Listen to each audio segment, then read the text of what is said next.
देश इस समय भीषण गर्मी से जूझ रहा है। मौसम विभाग के मुताबिक पंजाब, हरियाणा, चंडीगढ़ और दिल्ली के कुछ इलाकों में 27 मई तक सीवियर हीट वेव यानी भीषण लू की आशंका जताई गई है। ऐसा ही अनुमान पूर्वी उत्तर प्रदेश, पश्चिमी राजस्थान, मध्य प्रदेश, महाराष्ट्र के विदर्भ, छत्तीसगढ़, बिहार, झारखंड, तेलंगाना, जम्मू कश्मीर के लिए भी है। इसके साथ ही मौसम विभाग ने पश्चिमी उत्तर प्रदेश, पूर्वी उत्तर प्रदेश और विदर्भ के कुछ इलाकों में गर्म रातें रहने की भी आशंका जताई है। ऐसे में सवाल उठता है कि सरकार क्या कर रही है। जी हाँ, यहाँ भी हम सरकार से सवाल कर रहे हैं, क्योंकि हीट वेव यानी लू की स्थिति में नागरिकों की सुरक्षा सरकार की जिम्मेदारी है। ऐसा सरकार खुद मानती है। हीट एक्शन प्लान्स के अपने विजन डॉक्यूमेंट्स में साल 2019 में ही सरकार ने लू जैसी चरम मौसमी गतिविधियों के लिए ये माना था कि इसके लिए काफ़ी कुछ करने की ज़रूरत है।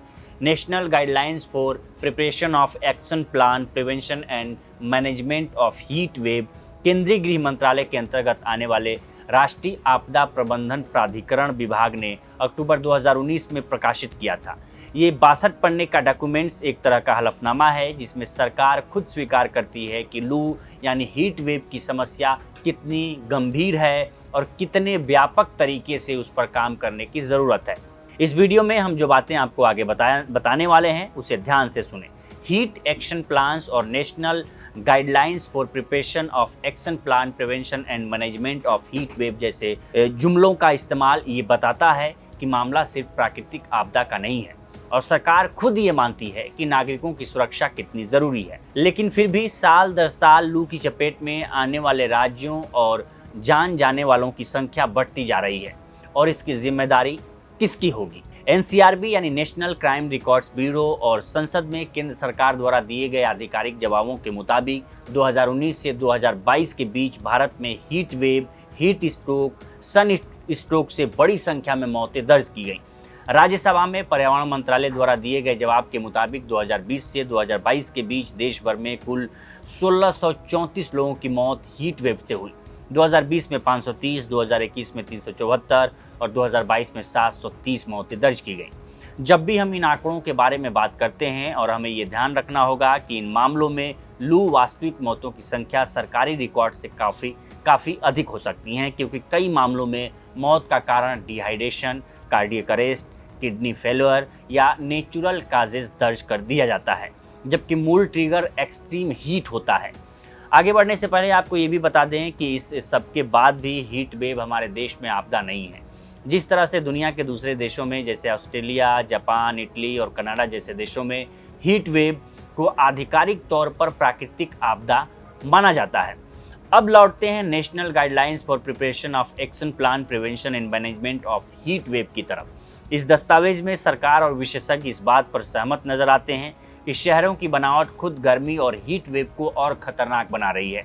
मतलब कंक्रीट सड़कें, बड़ी इमारतें, कम पेड़, ज़्यादा आबादी मिलकर शहरों को आसपास के इलाकों से ज़्यादा गर्म बना देते हैं। इसे अर्बन हीट आइसलैंड कहा जाता है। इसके बाद इसी दस्तावेज में ये भी बताया गया है कि हीट वेव यानी लू से निपटने के लिए क्या किया जाना चाहिए। इसमें कहा गया है कि शहर में तापमान असामान्य रूप से बढ़ाने वाले कारणों की पहचान और मूल्यांकन किया जाए। इसमें ये तो नहीं लिखा ऐसा करने की जिम्मेदारी किसकी होगी, लेकिन हम ये मान कर चलते हैं कि ज़िला का मालिक होने के नाते जिम्मेदारी ज़िला कलेक्टर की होगी। इसके साथ ही कहा गया है कि हीट वेव रिस्क और वल्नरेबिलिटी मैप बनाए जाएं, ताकि रणनीतिक मिटिगेशन प्लान यानी नियंत्रण एवं बचाव योजना तैयार की जा सके। मतलब शहर का ऐसा नक्शा बने जिसमें दिखे कि कौन से इलाके ऐसे हैं जहाँ हीट वेव का खतरा सबसे ज़्यादा है, कहाँ बुजुर्ग, गरीब, मजदूर यानी या घनी आबादी रहती है, कहाँ सबसे ज़्यादा तापमान रहता है। इसके साथ ही इसमें शहर के हॉट स्पॉट की मैपिंग करने की भी बात कही गई है। शहर के विस्तार के लिए रिसर्च और एजुकेशनल इंस्टीट्यूशन के साथ कोऑर्डिनेशन करने की बात भी कही गई है। और सबसे बड़ी बात, साल 2019 में सरकार का मानना था कि हीट वेव एक्शन प्लानिंग के लिए बजट में रिसर्च और डेवलपमेंट का हिस्सा तय किया जाना चाहिए। आप साल 2026-27 के बजट डॉक्यूमेंट में ही ढूंढ लें और हमें कमेंट बॉक्स में बताएं सरकार ने अपनी ही बात कितनी मानी है। बजट में हीट वेव एक्शन प्लानिंग के लिए कितने रुपए का प्रावधान किया है, हमने सरकार के प्लानिंग पर कितना काम हो रहा है। इसके लिए देश के सिर्फ 2 जिलों को इस साल अब तक सबसे अधिक गर्म रहे उत्तर प्रदेश का बांदा और मध्य प्रदेश के छतरपुर के डीएम और कलेक्टर के एक्स अकाउंट खंगाले। कभी कोई मीटिंग की हो जिसमें हीट एक्शन प्लान की झलक मिले। हमने इन दोनों जिलों के डीएम और कलेक्टर, उत्तर प्रदेश में डीएम और मध्य प्रदेश के कलेक्टर के पिछले 5 महीने यानी 1 जनवरी 2026 से लेकर 25 मई 2026 तक के सारे पोस्ट खंगाल डाले। लेकिन हमें क्या मिला? डीएम बांदा ने 23 और 21 मई को 2, 22, 20, 10, 6, 1 मई और 26 अप्रैल को एक पोस्ट किया जिसमें हीट वेव शब्द जरूर इस्तेमाल किया गया था। लेकिन बात ठंडे पानी की व्यवस्था और शरबत बांटने से आगे बढ़ती नजर नहीं आई। अलबत्ता हमें जनवरी के आखिरी हफ्ते का पोस्ट दिखा जिसमें 3 मई को होने वाली नीट परीक्षा से सेंटर का निरीक्षण करने की बात कही गई थी। जाहिर है आप प्राथमिकताएं समझ सकते हैं, दूरदर्शिता समझ सकते हैं।